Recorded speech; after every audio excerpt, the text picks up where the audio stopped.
Bum, bum, bum, bum, bum. Bum, bum, bum, bum, bum. It's like the best part of going to see a Marvel movie in the theater. I get excited every single time. Yeah. What's going on, guys? Welcome to the Cinefanatics podcast. My name is Chris Adams. I'm Robert Adams. And as you can tell by this very lovely intro done with my very lovely singing voice, we're talking. It's happening. It's finally happening. We've done this podcast for how long? This is the 9th episode. Weeks. We've done it for weeks, and we haven't done like an entire episode outside of the Wakanda Forever that's like strictly dedicated to MCU, despite all the freaking Marvel toys on the shelf behind me. Also, given the fact that we're still like baby YouTubers, and anyone who's doing like any kind of real movie content primarily has to do content about like, say, the MCU, because that's what's hot, that's what's popular, that's what gets the views. You keep saying we're baby YouTubers. We've been around for like 4 years now. We have 1.7 thousand. 4 years old. Yeah, but we have 1.7 thousand. We're babies. toddlers. Yeah. We're at least toddlers now. But I mean, still, we need to rely on subjects that people are going to be interested in for the clicks, for the views. And it just so happens that we're knowledgeable at this subject also. And because Disney's cutting us a big fat check to promote the MCU. There's no way a channel with 1.7 thousand subscribers is getting any kind of a check cut by Disney. As true as that is, people will still say it in the comments. So okay. Yeah, might as well reinforce their dumb thoughts. Hey, he just admitted it live. We now know. There's proof. No, that's not. No. That's not how that works. It's called sarcasm. Anyway, we're going to talk about the MCU as it relates right now to Ant-Man and the Wasp: Quantumania. Now, here's the thing about this. We're using that as kind of the jumping point since that's the most recent release as of this podcast. The thing to keep in mind is we've seen the movie. You might have also. And that's great if you have, because we're probably going to dive into a little bit of spoilers. There is a gnat flying around my face right now. Sorry, we're going to dive a little bit into some spoilers and other things. So, you know, if you haven't seen the movie, maybe you might want to put a pause on this podcast and just come back later after you've seen the movie. So the whole point of this is basically we want to try to guess based off of like our knowledge of how movies work, how storytelling works, and how the Marvel Comics stories go. Yep. We kind of want to give like an idea, a prediction of like where is the MCU going as of right now? What are the things that we're going to get to? And of course, we know because it's been released already that we're going to get like the next Avengers movie is going to be Kang Dynasty. We know Secret Wars is coming up. We know Fantastic Four is coming. So I'm not going to sit here like on a podcast going, hey, I bet you we're going to get the Fantastic Four. Poppycock! I mean, call it whatever you want to call it. I mean, call it Matt, but I mean, otherwise. Darn it, Matthew. But yeah, no, we can't sit here and like say that because everyone's going to be like, well, no, duh. Yeah, Kevin Feige told us that. Yeah. Tell us something new. Well, that's the point of this podcast. We're going to tell you something new. Tell me something new. That's not how that song goes. It's not how that song goes. Yeah, so to dive into it, of course, we've seen Quantumania. We have a review up on this channel. If you haven't seen it yet, go watch the review. We would really appreciate that. Please make sure you watch the ads also. I'm just trying to encourage people to help us out. Yeah. So where the MCU is right now, it's like splitting off into a whole bunch of different places. When before, yes, especially like Phase 1, we seemingly got the idea it was all leading towards Thanos. Thanos had like his hands in almost every movie franchise within the MCU. Yes. So we knew it was moving towards Thanos. We don't know where it's necessarily moving right now. We know Kang's a big part of it, but yeah, and as such, they introduced him in Ant-Man and the Wasp: Quantumania, so we got our first taste of him and kind of where he's going to go and what he's going to be up to in the larger picture of Phase 5 and 6, or the multiverse saga as it's known. Mm-hmm. But there's some other loose threads. There's some other loose threads like from Quantumania? No. So what I mean by other loose threads is, of course, we've got Kang and his story in one direction. Yeah. We've got seemingly what all Doctor Strange is doing, which he did dabble a little bit in the multiverse, which would also include like WandaVision. I think WandaVision was kind of like adding into so that. it's a bunch of stuff like picking up from Phase 4 and what they've been doing already in Phase 4. Some of that may actually connect with Kang, because Kang is a character that's multiversal as well. Especially Loki. So another one that I'm talking about is Captain Marvel.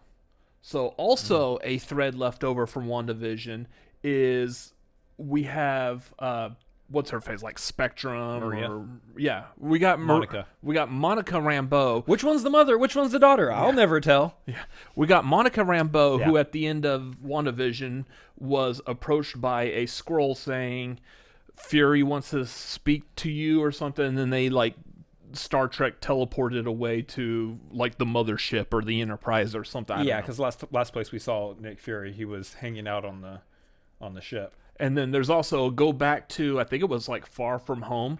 There was the scene of Talos and his wife are imitating Fury and while Fury's hanging out on the Maria ship. Hill. Yeah, Granted, he did take a detour back down to Earth for Endgame. So and we know interesting where Fury's at right now. Yeah, we know that Captain Marvel, because of that, is also going to have a connection with Secret Invasion, which is going to connect to the Marvels. But that's a whole storyline just in regards to Captain Marvel, the Skrulls, that seemingly have no real connection to the multiverse or Kang at this moment. Now, so the thing you got to keep in mind, and the way that this connects back, and I'll jump in here with this, is that if you've watched the show Miss Marvel, we know Kamala Khan has that little bracelet that unlocks her powers and whatnot.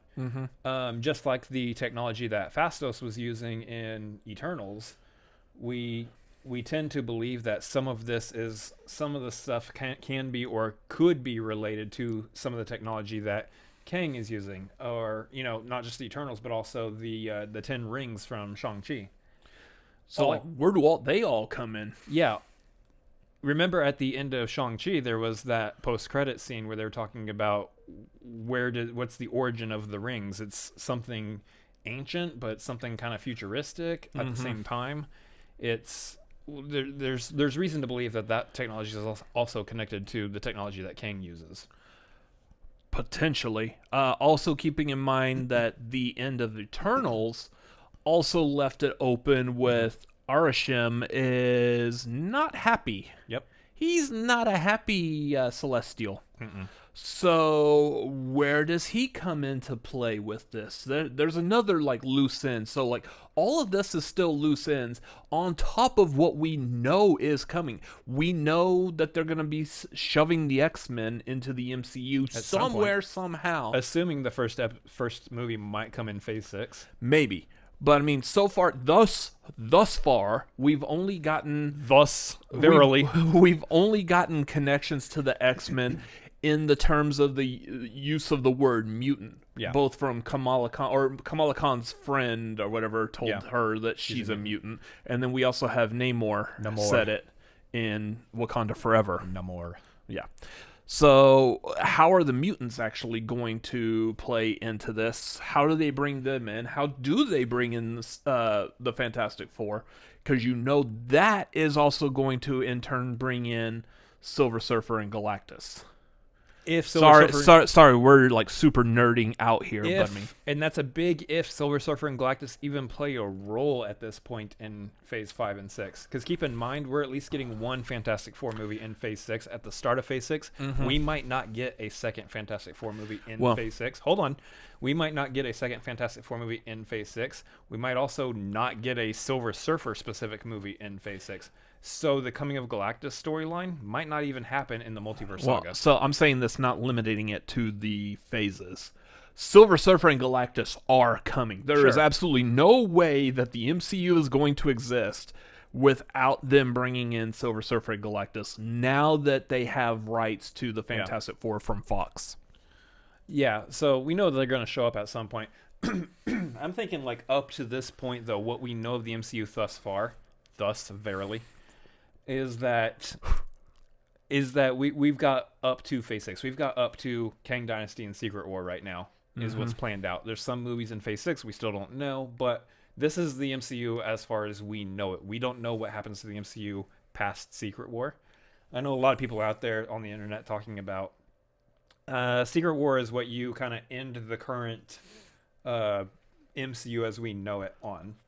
You don't go past that, which I'm thinking that doesn't necessarily work right now because there's still a multitude of stories that they could tell with the MCU as it stands before the whole inevitable rebootion, the reboot comes. Like basically what we think DC is doing with Flashpoint, using that, or Flashpoint, the Flash movie that's basically using the Flashpoint storyline to reboot the DCEU to the DCU. Because, I mean, you got to break it down. You got to think about this for a second. Where in the comics, they can continue and create storylines as long as they want, as many times as they want, and these characters will never age or don't ever have to age in terms of the stories because they're drawings on paper.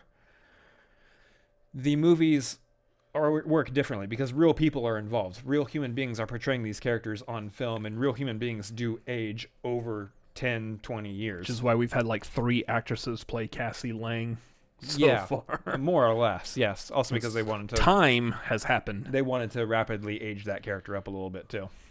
But yeah, I mean, like right now, Tony Stark, Robert Downey Jr. is retired from the role. Maybe he has a cameo appearance in Secret War. Who knows if that's going to happen? I actually think I saw like some news earlier. We could potentially talk about this on Tagline as well at some point. But I think I saw some news earlier where Robert Downey Jr. is like 100% his foot down.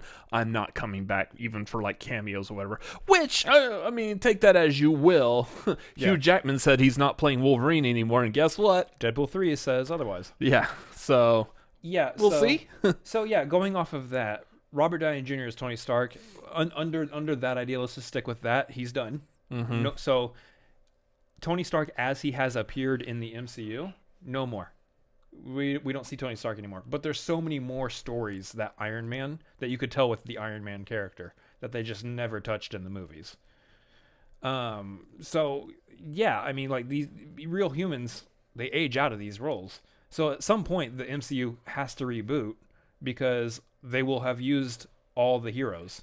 Yeah. All the heroes will have had, or all the main heroes that anyone would actually care to see a movie about, will have had actors that have aged out of the roles. Those heroes will have to be retired. They have to reboot the entire thing if they want to go back and tell new stories with those characters. Yeah. So eventually we will see that. So some people are thinking that's going to happen right after Phase 6, right after Secret War. I think that there's still like a whole nother trilogy of phases to go, and then you see the reboot. I believe it may be possible. The comics they did in the later like 2010s, there was another Secret Wars storyline that did effectively reboot like the 616 Marvel universe, and it did allow, that was the storyline that allowed, like, say, Miles Morales to come over to 616 and get out of the Ultimate Marvel universe that he was first created in. Yeah. So, like, something like that could potentially happen. So I want to look back at, like, the actual, like, where the movies, where they're at now, where they could potentially go within the confines of where we're at right now. I don't know if I want to fully, like, lead into, like, Silver Surfer and Galactus, because I don't think we have enough information to fully grasp how that could be incorporated later, especially because the first Fantastic Four movie has yet to come out or even be casted at this point. And that first Fantastic Four movie is largely going to focus on Doom and the relation the Fantastic Four have to Kang. Yes. So, like, going back to Captain Marvel with the Skrulls and stuff, I kind of feel like that's going to be like a one-off story. Secret Invasion. Secret Invasion. You get the two mixed up. All these secrets, guys. Yeah. We're going to see some kind of a seed planted, whether it's in the Secret Invasion show, which I doubt. I think that's just going to be a one-off show. I think we're going to see more of a seed planted in the Marvels. And that's where we're going to take what's been happening with Captain Marvel, the Skrulls, Secret Invasion, Miss Marvel. We're going to take all that and now focus it on the main storyline of getting back to Kang. Yeah. So that, I believe, will happen in the Marvels. I'm not exactly sure what that will look like. Well, so there's actually, like, there's a through line here if you think about it. So, again... I think it depends on Monica's powers. So first of all, we're talking about... the Fantastic Four coming later. I bring them back up because Kevin Feige has been on record now stating that they are they're kind of a cornerstone of the MCU coming soon. Yeah. What the Fantastic Four grants you is the ability to tie back in all the cosmic stuff, like that, like whatever they do with scrolls and all that, Yeah. what have you, back into the Kang storyline too. Again, because of Kang's relation to the Fantastic Four. So that is one area where those two pieces can tie together at. I'm also wondering what is the thing, like at the end of the Miss Marvel show, we got Miss Marvel seemingly swapped places with Captain Marvel. Mm-hmm. What caused that? I'm willing to bet that will be answered in the Marvel's movie. But Yeah. something right there could potentially also lead to something having to do with multiverse, time jumping. Yeah, that's what I'm wondering. Is that a multiverse thing? Is that a time thing? Is that just locations, switching locations? Yeah, that was really weird. So depending on how that all ties in together, that may solve that problem. The Eternals, what are they doing? They're just chilling right now. Yeah, there's nothing. The only thing we have left on the Eternals is we know that Star Fox Euros is now involved with them somehow, and Pip the Troll is palling around with him. And they're going with Thena and Druig Yeah. to go find the others who Erisham took away. I'm wanting to bet we may see something with them again, like in a post-credits on Guardians Volume 3.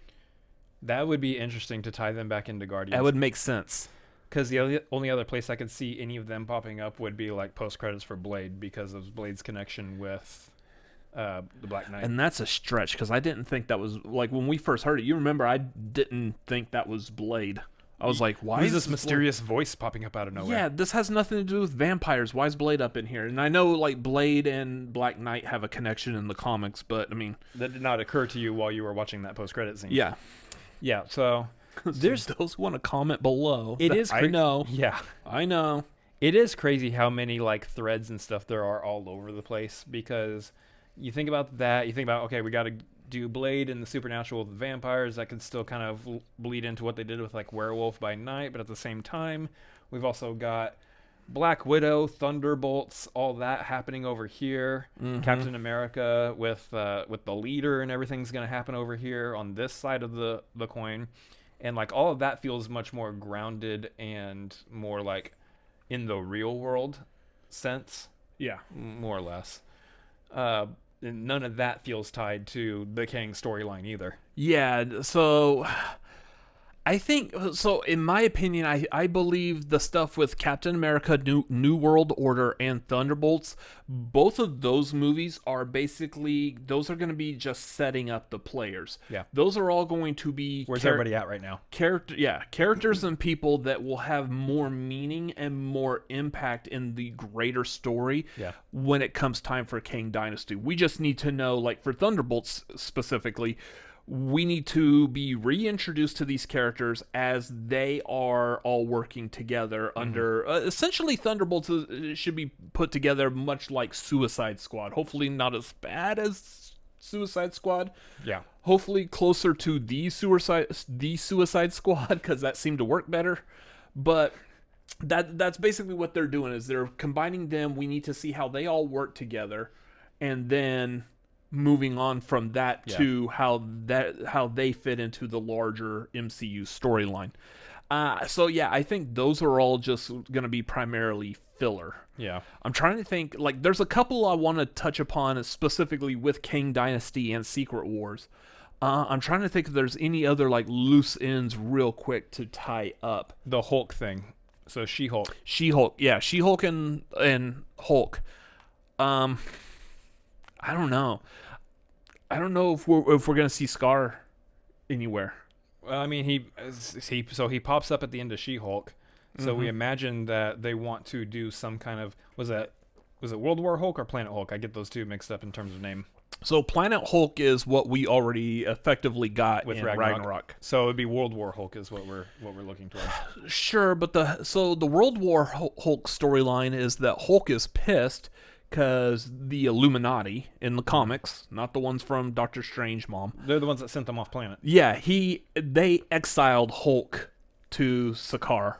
And now Hulk is back, and he's pissed because he got exiled, and he wants revenge. That's not what happened in the movies. He exiled himself. So we're probably not going to fully dive into either one of those stories as we know them. I don't even think we're going to get like a Civil War treatment. And what I mean by that, of course, is how different the Captain America Civil War movie was from the Civil War storyline in the comics. Which really wasn't that different. It wasn't that different, but it also was very different in the terms of there's not as many characters that Marvel had to use at the time. It wasn't as robust, wherein you would think like a Civil War movie would actually be like a trilogy of movies by itself, potentially. Absolutely. Yeah. They didn't do that, obviously, in the movie. They only had one movie to cover that storyline. So I imagine they've already kind of touched most of the Hulk stuff that they would do. Mm-hmm. But you have to think that should the rights go back to Marvel for distribution from Universal, they do want to do a Hulk movie again. They want to do a follow-up to The Incredible Hulk at some point, and that maybe that's what they're leaning towards, hinting towards. We don't know. There's no real announcement on that yet. That would be what I would hope for. Yeah. Because as of right now, I can't see any reason to bring back She-Hulk other than doing like another season of her show. Another season of her show, or just an Avengers team up. Yeah, and in which case she just is randomly popping up like, "Hi guys, I'm here. Do y'all need a lawyer?" Except for one place, I do believe she's supposed to make an appearance in Captain America: New World Order, which does make sense if you think about because the leader's a part of that. Yeah, I believe she's at least supposed to make a cameo in that, if not has a full role. That might be one where she's actually brought in as as Jennifer Walters as a lawyer. Ooh. First and foremost, legal stuff again. And then, since she happens to be caught up with these people, she also has the ability to turn into She-Hulk and help out that way as well. Clarify for me, what do you mean by these people? The people of the super-powered persuasion. That's offensive. Sorry, I apologize if any of y'all watching or listening to this podcast have superpowers. I completely apologize, and please feel free to leave a comment down below. I will do better in the future. I promise. No, he won't. I am a human being that also makes mistakes. It's not going to happen. And I apologize. I apologize if you took it the wrong way. Oh my gosh. Ooh, that was not a real apology. It started good. That's not how you apologize. Anyway. Yeah, so these are the loose threads. What are the shows? We had Hawkeye. Hawkeye's still floating around somewhere. We got Kate Bishop. Hawkeye. She's on the same level as the rest of like the Thunderbolts and everything too. Yeah, I think that'll be tied into like Daredevil, New World Order, Thunderbolts, Echo, Daredevil. Like all these characters are still existing in the same sphere on Earth. Yeah. They're all in like that cluster. Yeah. That we'll see more and more of as it continues. But yeah, then again, we still got Doctor Strange is doing his thing. Wakanda, they're doing their own thing over there still with Shuri. Yeah. There's now a bond between Shuri and Namor. That one also, I feel like a lot of these movies are, and I've said this before on like a bunch of other things, I feel like that those movies so far are just moving chess pieces. Yeah. We're putting chess pieces on the board effectively, getting them ready. Yep. So now we have Wakanda where it's at. Shuri is where she needs to be ready for whatever else may come. Yep. She-Hulk is ready. Hawkeye or Kate Bishop is now getting ready. Spider-Man swinging around in a fancy new costume. Spider-Man I'll come back to in a little bit. I got a long thing with Spider-Man. I feel like we should hit Spider-Man now. We've covered pretty much everybody else. Well, so before we get into Spider-Man, I want to because Spider-Man I feel like is going to be more tied in with Secret Wars. I want to come back to tying it all into Kang Dynasty first. So let's go back to Ant-Man Quantumania. Okay. So, yeah, Quantumania, I mean, so we got let's come back a little bit further. Let's talk about the end of Loki. Stick with us. We'll get there. Yeah. Sorry, we have, like, really bad ADHD. No, you do. Okay, well, I do. I have mildly okay ADHD. Which is funny, because as a kid, you were, like, more worse off than I was. It was very... you were bouncing all over the place. It was very different. Yeah. It showed itself very differently. So going back to Loki, we got the whole thing at the end of Loki with He Who Remains. Yep. He was warning Loki and Sylvie that, hey, you could kill me, but you're just going to have to deal with my variants. And Sylvie was all like, yeah, I don't believe him. And Loki's like, there's a chance he's probably telling the truth. Yeah. But Sylvie killed him anyways. So, and then we got Loki comes back to Mobius and tells Mobius, not Morbius, get it right, tells Mobius all about Kang. Mobius has no idea who he is, so apparently this whole like timeline's already been like scrubbed, and now Loki's back in here. Off camera, I'm guessing he had to reintroduce himself and tell this whole tale, because in Quantumania at the end, we get Loki and Mobius. The actual post-credit, not the mid-credit, the post-credit. Yeah. There's designations for these scenes now. Yeah. Pre-credits the movie, mid-credits happening in the middle of the credits, post-credit happens after the credits. Get it right. So in the actual post-credits, we got Loki and Mobius are witnessing Victor Timely, which is another Kang variant. So reason would state that Loki Season 2 is going to be following Victor Timely, which I love. Victor Timely is a character, a Kang variant, who was sent back to like the early like 1900 or 1800s or something. I can't remember exactly. Sent back earlier to lay the groundwork for Kang to be able to conquer everything. So what I actually imagine for Loki Season 2 would be that it isn't, maybe it isn't just Victor Timely. Maybe they're just hunting down multiple Kang variants throughout time, and that's kind of the extent of Season 2 of Loki. Is we're just hunting down various Kang. I think it's going to end with that. I think no. What I'm thinking is they're going to hunt them down, and then at the end we're going to realize how this ties into everything else and how it's still bigger than they imagine. So there's still more going on. I think that they are going to hunt down just smaller time Lokis throughout Season 2. Or Kangs. Hunt down smaller time Kangs throughout Season 2. I think they'll, at least the first half of Season 2, they're going to be dealing with Victor Timely, investigating him, finding out who he is, what he's about, and then through him realizing like the Council of Kangs. We might not actually see the Council of Kangs like we saw in the mid-credits of Quantumania. We might not see that in Loki Season 2 until potentially the very end. But yeah, I do believe there will be actual Kang involved by the end of Season 2 of Loki. See, and this is where we split off. So this is where you're going to want to come back later, because I believe that Kang will be involved throughout the entire Season 2 of Loki, not just at the end. So a couple other things still tied in with Kang at the end of Quantumania. During that scene that we saw the Council of Kangs, we got introduced to effectively Immortus, the dude with the giant purple hat, who is essentially like the version of Kang that just watches over time in general. Most people were thinking that was going to be He Who Remains. Although it's not He Who Remains, we now have visually seen Immortus, even though he didn't call himself that. Nope, He Who Remains is just He Who Remains. Yeah. Completely separate character. Yep. Immortus is basically that same character, just a more evil version. He Who Remains wasn't necessarily evil. He was just there. Then we also got a look at the Kang version of Rama-Tut.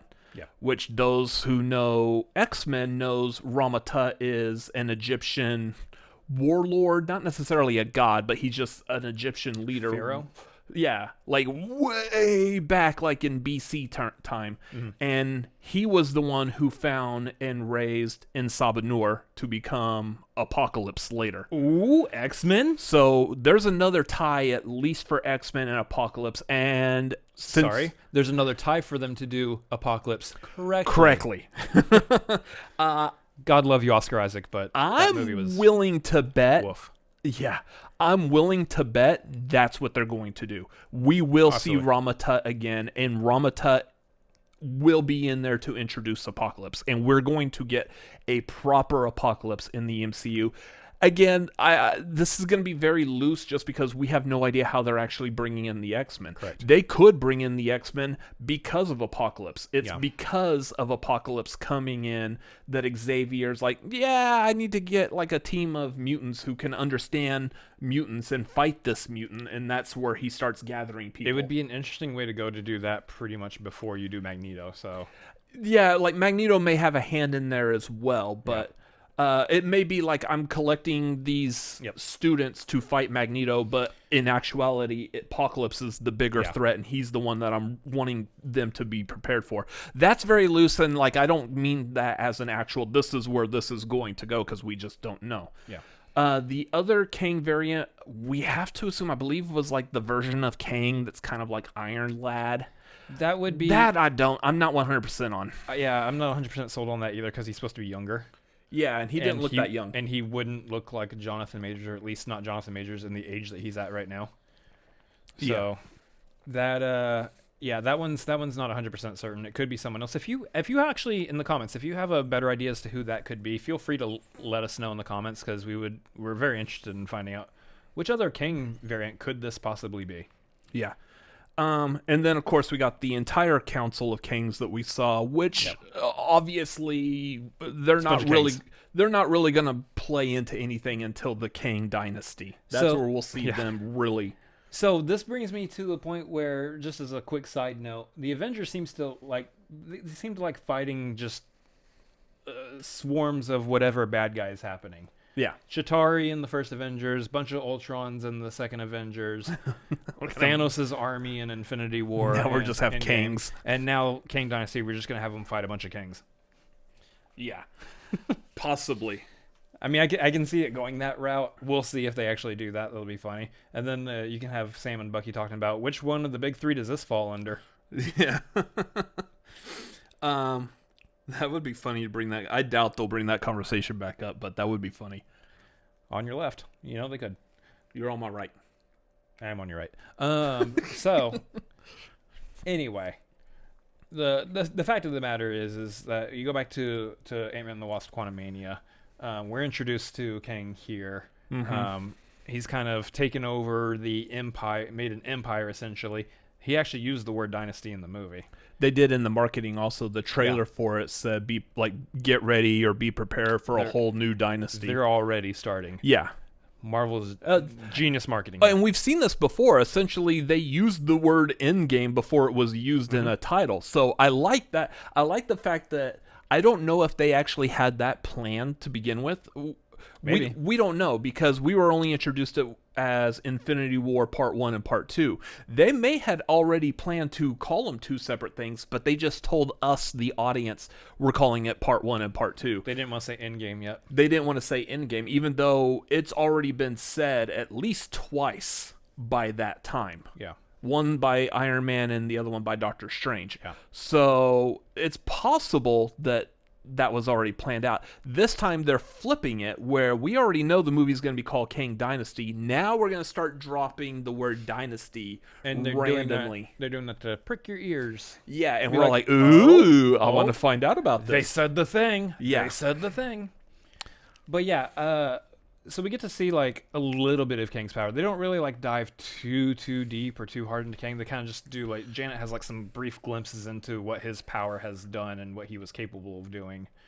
But for the most part, we don't really get that deep with Kang in Ant-Man and the Wasp: Quantumania. He doesn't seem like he's, other than the fact that there's a whole bunch of him, he doesn't really seem like he's that big of a threat, because this one was effectively defeated by ants.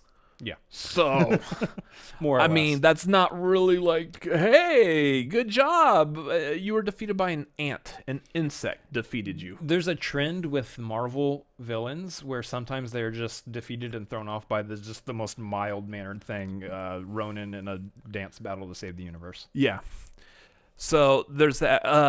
Otherwise, as we're talking about like the Ant-Man crew, you've got Scott, Hope, Cassie. All of them are... Hank and Janet. Yeah, they're all now just sitting and chilling.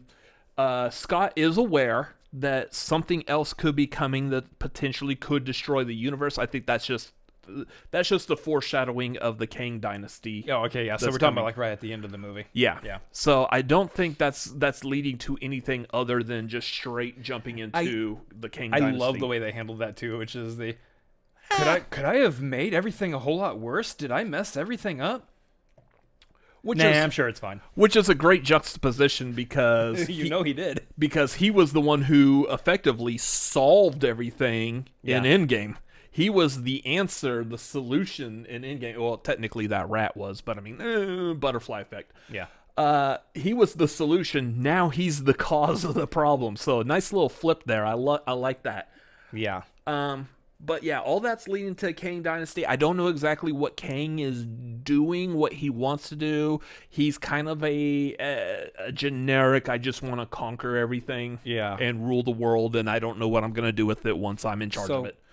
The juxtaposition here being Thanos actually had like a end goal in mind, which was, I just want to wipe out half. I want to improve life for the entire universe by wiping out half of it, so the resources are still going to be good. He had like a benevolent plan with what he wanted to do. Not the best plan, but his heart was in the right place. Ish. Yeah. This is just Kang just wants to conquer everything. Who knows what he's going to do with it when he does, but that's... Will he take over Twitter? Will he end it? Or is he going to be just like Elon and be mad, hungry with power? Charge everyone $8 for a stupid check mark that is now like worthless. See, it's the blue check mark because he's blue. Anyway, yeah. It's just a mask. It's not his actual face. That's just a mask. The other aspect of Quantumania I want to touch on is a lot of people are kind of frustrated over MODOK. Yeah. I like what they did with MODOK. He's not comic book accurate, but within the terms of the MCU, I am happy with what they did with him. And kick. Okay. I am kind of disappointed that by the end of the movie, he's effectively dead, which I hate because I would like to see more of him. I would like to see if they would get more to like the comic book accurate in terms of personality. I have a theory. Well, what's your theory real quick? My theory real quick is that MODOK here is he's sometimes a mental organism, sometimes he's a mechanical organism. Yeah. In the case of Quantumania, do they call him mental or mechanical? Mechanical. So they called him mechanical. Lean into that. Just because the organic part of MODOK effectively died does not mean the mechanical part of MODOK can't still be alive and well. You got a corpse now. You got a empty shell essentially of which to utilize, because MODOK in the comics is a threat of a villain. He has done a lot across multiple heroes. Spent a lot of time with Iron Man, but a lot of time with other heroes as well. He runs AIM essentially, right? Yeah. So there's so much. I mean, we've already technically had AIM introduced. They may not do anything with that, but what I'm saying is there's pieces set up that if they wanted to do more with MODOK, they could. Revive him more as like a cyborg. In my mind, I would have the leader be the one to come in and revive him and give him like new life essentially as a cyborg. Mm-hmm. Which, if you think about it, it's kind of a tragic story to what they did with Darren in the movie. And kind of like he was redeemed or whatever by the end of it, but at the same time, what's left over of him is now going to be just full-on evil, just heartless evil. Which would be sad to see for that character, but at the same time would be really cool to see for just the character of who MODOK is supposed to be. Yeah. As fun of a character as he was in Ant-Man and the Wasp: Quantumania, as interesting and lighthearted, but also kind of still sort of threatening as a character as he was, there's still more that you can do with MODOK to actually make him a threatening villain, and I think they laid a good foundation for him in that movie. So, I don't know. Do we see more of him? We didn't know if the leader was ever going to come back, and we know that he is. Yeah. So, there's always room to bring certain characters back, so long as the people playing the characters are willing contractually to come back. Yeah. The other one I want to push into now is beyond Kang Dynasty, going into Secret Wars. Mm-hmm. So for those of y'all who aren't aware of the comics, I'm going to talk about the original Secret Wars storyline. The original storyline involved a godlike being called the Beyonder, who basically just wants to pit good versus evil and ultimately find out who would win in that battle. This guy's like the Mythbusters that just wants to I do want to know the solution to this. Is this confirmed or is it plausible? He's a kid playing with his comic book action figures. Essentially, yeah. So what he does is he takes a giant group of supervillains and a giant group of superheroes and puts them over onto another planet called Battle World, has them fight it out to see who ultimately would win. Also in that storyline, there is a bit where Doctor Doom understands that the Beyonder is this gigantic, powerful being, and he's trying to steal the Beyonder's powers.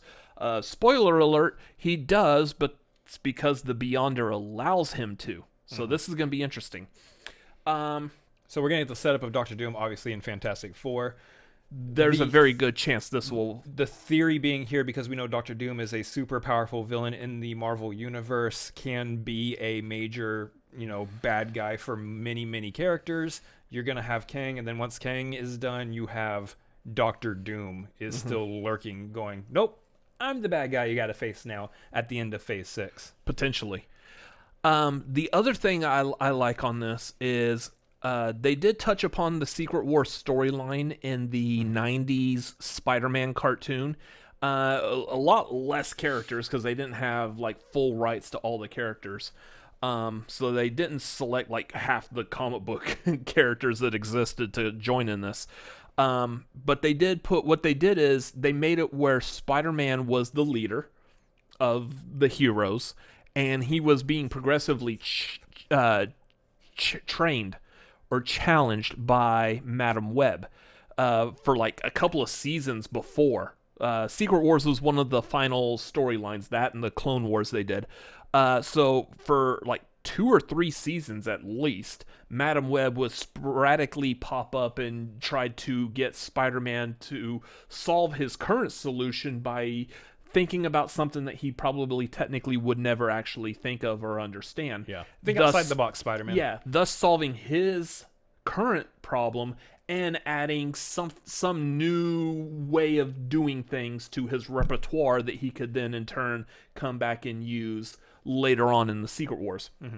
It come to find out that Madam Web was basically in cahoots with the Beyonder, so they were all heading towards this anyway. So that's not what they did in the comics, but I foresee that they could potentially do something similar in the movies. They could be using Spider-Man, depending on, again, how the relationship with Sony goes. Yeah. They could use Spider-Man as more of a focal point for Secret Wars, putting him in that lead position, because that would make sense. As of right now, we know that there's potentially a Spider-Man 4 coming for sure. Yes. We don't know about a 5 and 6, but that's not as important right now as at least one more Spider-Man movie kind of leading into a Secret Wars story. Now, there is also a Madam Web movie coming out, but I don't think anything Sony is doing right now other than Spider-Man is going to mean anything. So I completely will forget that Madam Web is existing, because very likely she's not going to be a part of this. So yeah, I do think that they're going to go the route of potentially making Spider-Man the leader of the good guys. They are going to have Doctor Doom try to steal the Beyonder's powers, because that's a great storyline in the comics.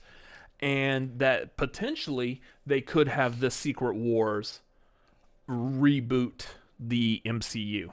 Potentially. I don't think that they will.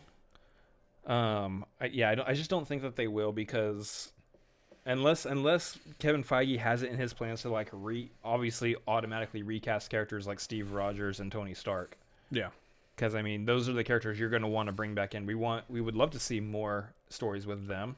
We obviously have Sam Wilson as Captain America right now, so we're going to get a ton of stories with him in that role, which totally fine with it as well. There's any number of things that can happen here. I do think ideally Spider-Man does make the most sense in this case. The only other characters who could make the most sense, and again, we still have yet to be introduced to a bunch of characters in different positions that can be coming through the rest of Phase 5 and into Phase 6. But I'd imagine you either have Sam Wilson's Captain America, or you have, say, Reed Richards. Either one of those two characters could also be leadership potential for Secret Wars 2, but especially considering that we're very likely to have Doctor Doom play such a major role in that movie. Here's another thought also. People have pointed out that, and I'm not just needing to be pointed out, I kind of think this is like common sense at this point. Yeah.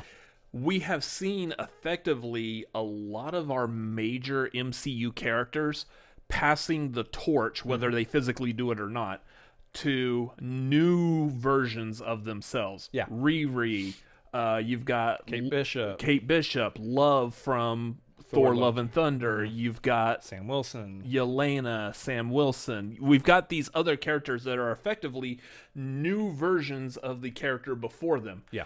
You could have a situation where maybe Spider-Man is being trained to lead them. I mean, in some cases, yes, that will work. Like, I don't know necessarily with, like, Sam Wilson, because he's already the more experienced person. Technically, maybe Yelena would be more experienced than Spider-Man as well. And some of that stuff we might get hints at from Thunderbolts and Captain America New World Order. And that might be, like, a point of contention, drama that the movies will touch upon. Yeah.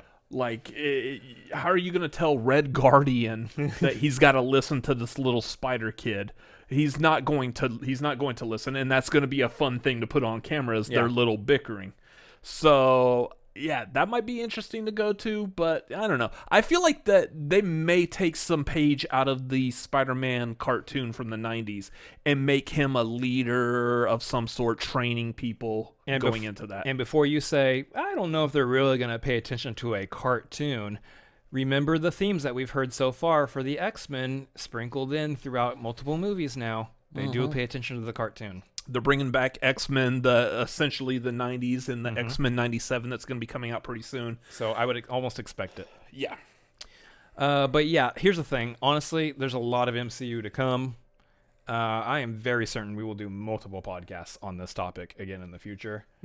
As we uncover more MCU that's unfolding in Phase 5 and Phase 6. There's probably going to be more stuff. Be like, oh yeah, we got to do a whole freaking podcast on just these characters alone. That will easily happen at some point. So if you're here and you're watching and you're listening, we thank you. Please feel free to come back because this is not the last time we will talk about this subject. Yeah. As far as this podcast, though, goes, it is coming to a close. I liked what I did there. If you want to know where you can follow us and stuff, first of all, if you're listening to us on the audio, we thank you. Please give us a good rating here. We really appreciate you listening. Head on over to the YouTube as well, and those of you on the YouTube, you can do this while you're here. Give us a like, subscribe, comment down below what you thought about this episode, what you thought about our discussion. Do you have anything to add to it? We would love to continue that conversation down in the comments below. All sorts of stuff there.